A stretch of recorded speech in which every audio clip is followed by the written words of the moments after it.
eh,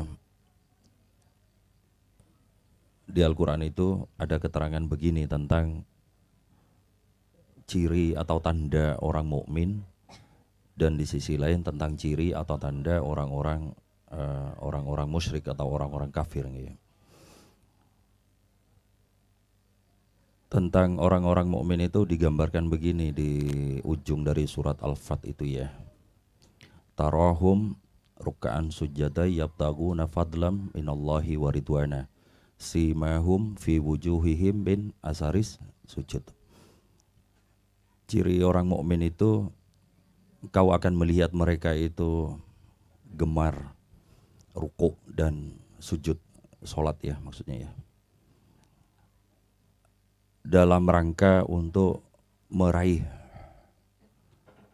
karunia dan ridha dari Allah Subhanahu wa ta'ala.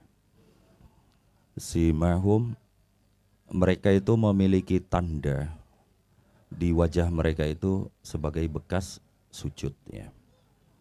Ya monggo lah kalau jenengan ada yang mau menakwil tanda itu dengan tanda hitam gitu ya. Tapi enggak begitu juga ya oke lah. Adapun kepada orang-orang musyrik, orang-orang kufur gitu ya,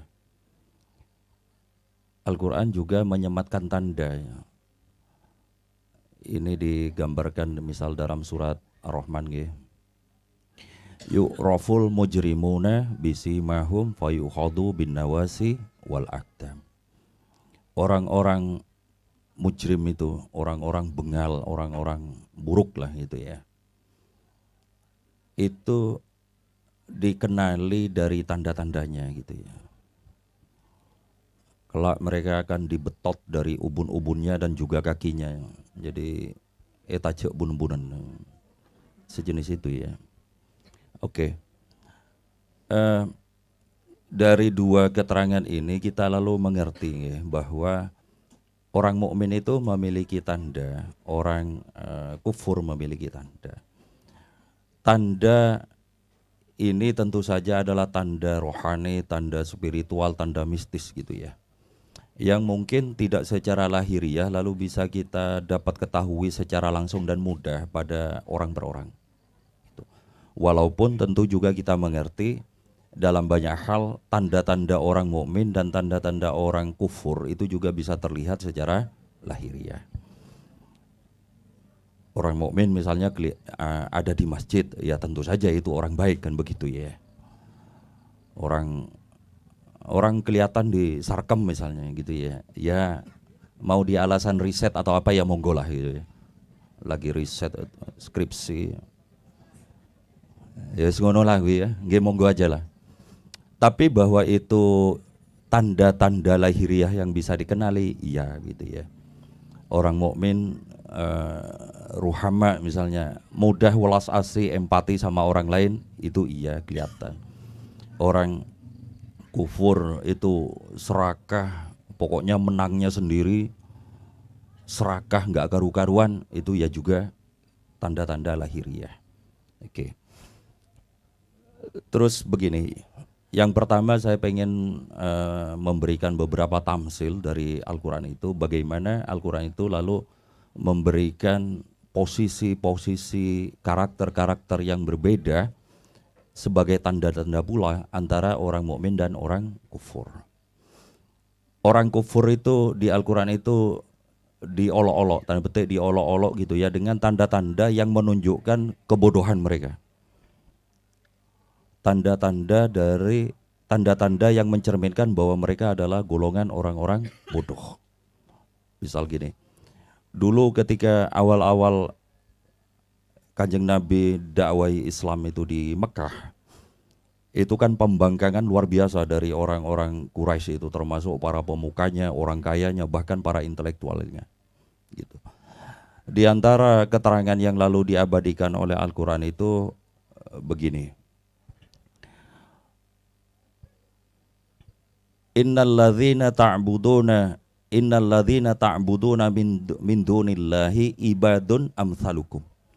Sesungguhnya berhala-berhala yang kalian sembah selain Allah itu sama lemahnya dengan diri kalian. Ini kan lalu mestinya tidak wajar. Mestinya kan tidak wajar. Kita yang penuh keterbatasan membutuhkan sandaran, jujukan yang kokoh, yang jauh di atas kita. Kan wajarnya begitu. Maka ketika yang disandari itu sama lemahnya, ini kan perilaku yang aneh, ganjil. Kayak gitu. Jenengan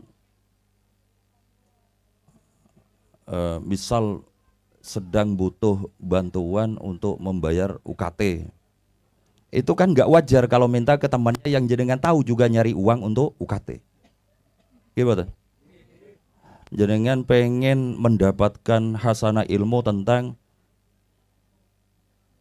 pernikahan sakinah mawaddah warahmah, kan tidak wajar nanya itu ke temannya yang juga belum menikah.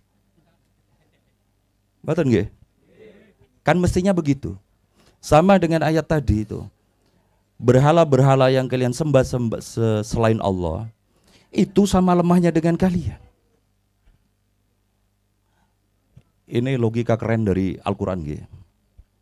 Fad'uhum falyastajibu lakum in kuntum shodiqin. Maka silahkan kalian berdoa kepada berhala-berhala yang lemah itu. Lalu silahkan berhala-berhala itu memberikan ijabah terhadap permohonan kalian itu, jika kalian memang orang-orang yang benar. Atau bahasa sekarang, jika kalian memang orang-orang yang otoritatif. Begitu. Lalu diteruskan dengan ayat gini. Alahum arjulu yamshuna biha. Apakah berhala-berhala itu memiliki kaki yang bisa membuatnya berjalan? Amlahum aidi yabtishuna biha. Apakah berhala-berhala itu memiliki tangan yang bisa menggenggam? Alahum ayunu yubsiruna biha. Apakah berhala-berhala itu memiliki mata yang bisa melihat? Alahum udhunu yasma'una biha. Apakah berhala-berhala itu memiliki telinga yang dengannya itu lalu bisa mendengar?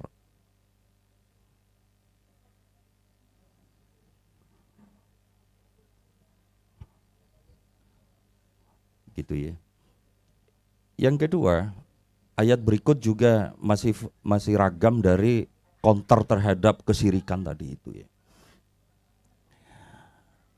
Ya ayyuhan nasu duriba masalum fastami'u lahu. Wahai manusia, telah diberikan tamsil, contoh nyata kepada kalian, maka dengarkanlah sekarang. Innal ladzina ta'buduna min dunillahi, sesungguhnya berhala-berhala yang kalian sembah selain Allah itu la yahlukut dubaba walawi ijtama'u lahu, tidak akan mampu menciptakan seekor lalat walaupun seluruh berhala itu dikumpulkan untuk bekerja sama membuat seekor lalat. Kita tahu ya dari Fathu Makkah itu bahwa ketika Kanjeng Nabi melakukan Fathu Makkah itu, di lingkungan Ka'bah itu ada 270 sampai 300 berhala. Jadi andai 300 berhala itu dikumpulkan untuk bekerja sama membuat seekor lalat, maka itu tidak akan mampu. Terus kemudian begini.